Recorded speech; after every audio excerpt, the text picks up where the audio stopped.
Elton Brand, Iguodala, in Handled. Barbosa to Bogut. Back to Iguodala. Iguodala against James. Nice move. Scoots inside and throws it away. Basketball often celebrates brilliance in bright lights. The 40-point nights, the crossover highlights, the final buzzer shots that make headlines. But greatness doesn't always shout. Sometimes, it whispers through timing, through sacrifice, through understanding. And few players in the modern era have understood the game, its rhythm, its unspoken language, like Andre Iguodala. His legacy isn't one built on volume or vanity.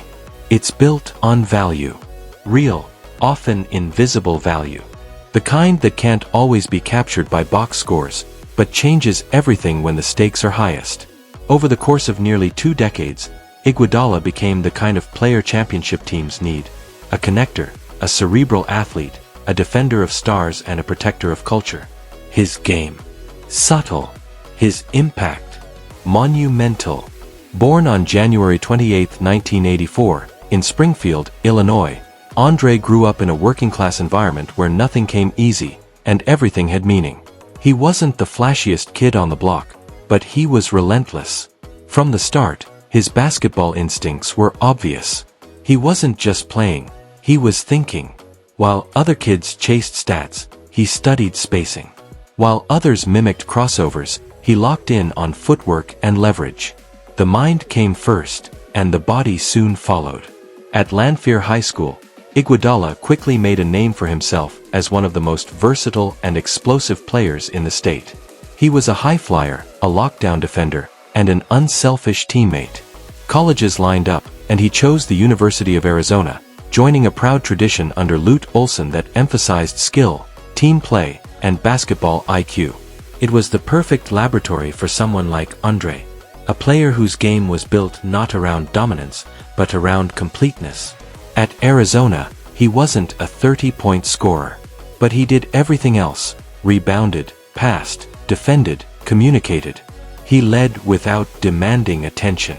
He made stars shine brighter by doing the gritty, unglamorous work. That became his calling card. In 2004, the NBA came calling. Iguodala was drafted 9th overall by the Philadelphia 76ers, walking into a city still hungry for greatness after the Allen Iverson era. And quickly, it became clear, this rookie was different. He could run the floor like a guard, jump like a wing, and defend like a veteran. He didn't force shots. He didn't demand the ball. He fit. And he won over the city not by being AI 2.0, but by being Andre. Consistent. Committed. Tough. As Iverson departed, the 76ers became Iguodala's team. He led them through rebuilding years, shouldering the burden of scoring while still guarding the opposing team's best player. Night after night, he did what needed to be done, sometimes scoring 25, sometimes scoring 12, but always playing 40 minutes, always guarding the toughest assignment, always staying poised. He was never the kind of star who chased individual accolades. He didn't market himself as a superstar, but he made all-star teams. He made all-defensive teams. He led Philly to the playoffs, often with limited help. And all the while, he was becoming something more than a basketball player. He was becoming a basketball mind. Then came the next chapter.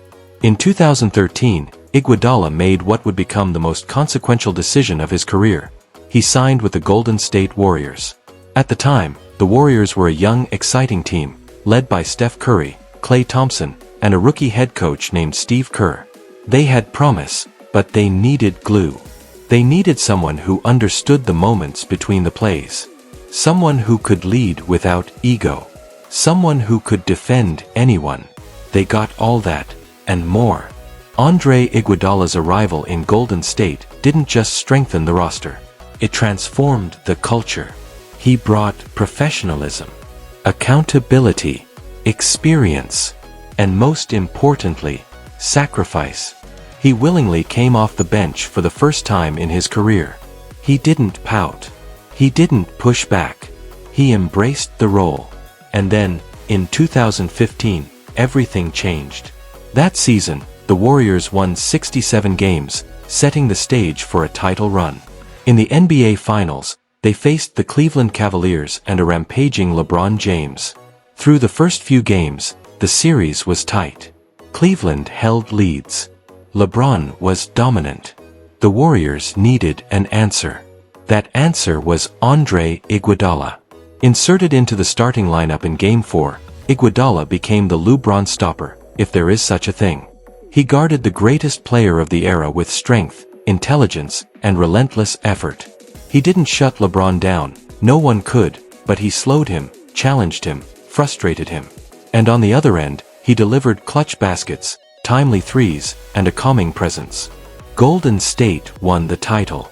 And in a moment that stunned the basketball world, Andre Iguodala was named NBA Finals MVP.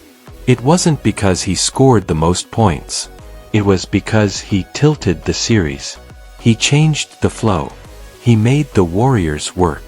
It was the ultimate validation of what basketball insiders already knew. Winning isn't just about numbers. It's about value. And Andre Iguodala was invaluable. That was the beginning of a dynasty. Iguodala became the anchor of the Warriors' death lineup, a group of 5 players who could switch every position, stretch the floor, and suffocate opposing offenses. In an era defined by pace and space, Andre was the bridge between old school and new school. He read the game like a point guard, moved like a forward, and defended like a machine. He would go on to win 4 NBA championships with the Warriors, 2015, 2017, 2018, 2022, and appear in 6 finals. And in every run, he was the same. Steady, strategic, selfless. While Curry and Durant got the headlines, and Draymond powered the defense, it was Iguodala who made the whole thing coherent. He was the pivot point, the brain on the floor, the calm amid the chaos. He also became something of a player philosopher. Off the court, he invested in tech companies. He became a voice for athlete empowerment. He wrote a memoir, The Sixth Man, which wasn't just a sports book, it was a meditation on race, identity, and modern sports culture. He sat in Silicon Valley boardrooms and NBA locker rooms with equal poise. He was, and is, one of the most thoughtful athletes of his generation. And while other stars chased max contracts or personal glory, Iguodala never lost sight of what mattered: team, trust, timing. When he retired in October 2023, the game lost more than just a player. It lost one of its great connectors. A man who never needed to be the loudest in the room because he understood that silence, when paired with clarity, can lead just as well. He walked away from the court with 1,231 regular season games played, nearly 2,000 steals, 4 rings, and the respect of every serious basketball mind alive. But perhaps Andre Iguodala's greatest contribution wasn't a stat or a trophy. It was his example. He showed young players that you can build a legacy without ego. That impact isn't always loud. That sacrifice can be strength. That you can be the guy who doesn't need the ball to control the game. He was a winner, a thinker, a warrior. And in the game's quietest, most crucial moments, when the outcome still hung in the balance, he was often the calmest man on the floor. Because Andre Iguodala didn't just play basketball. He understood it. Thank you for taking this journey through the subtle brilliance of Andre Iguodala, a man who didn't just chase greatness, but defined it quietly. If this tribute reminded you that not all heroes scream, that leadership can be measured in wisdom, and that true greatness is felt more than seen, share it with someone who values impact over attention.